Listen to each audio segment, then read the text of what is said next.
ہے اس کے مختلف اسباب ہیں، جس میں بعض دفعہ مال کی محبت ہدایت کی راہ میں رکاوٹ ہو جاتی ہے، مال کی محبت جو ہے وہ برباد کر کے رکھ دیتی ہے، اور بعض دفعہ تاج و تخت کی لالچ رکاوٹ بنتی ہے، بعض دفعہ دل کی سیاہی رکاوٹ ہو جاتی ہے۔ دل کی سیاہی کیسے بڑھتی ہے؟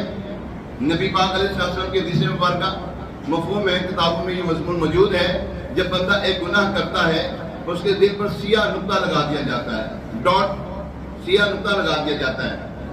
اگر وہ توبہ کر لیتا ہے، توبہ استغفار کرتا ہے، تو نیکی کر لیتا ہے، تو وہ جو سیاہ ڈاٹ تھا، دھبا تھا، نقطہ تھا، وہ ہٹا دیا جاتا ہے۔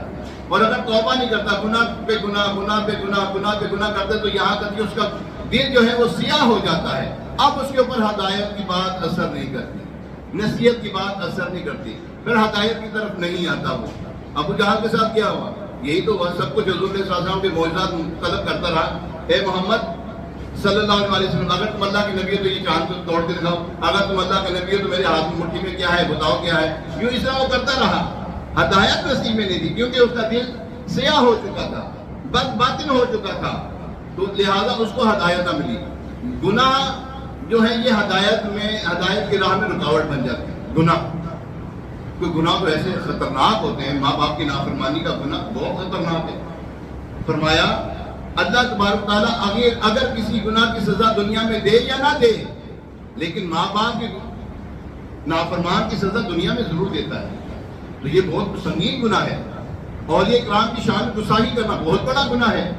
فرمایا حدیث قدسی ہے، ارشاد فرمایا جس نے میری کسی ولی سے دشمنی رکھی، جس نے میرے کسی ولی سے دشمنی رکھی تو میرا اس کے ساتھ اعلان جنگ ہے، اب وہ جنگ کے لیے تیار ہو جائے۔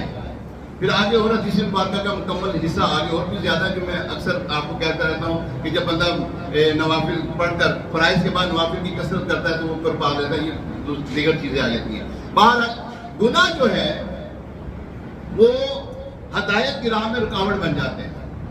ماں باپ کے نافرمانی سے بتایا، اور یہ شان کی گستاخی کرنے والا، نبی پاک علیہ السلام کی شان کی گستاخی کرنے والا مرتد ہو جاتا ہے۔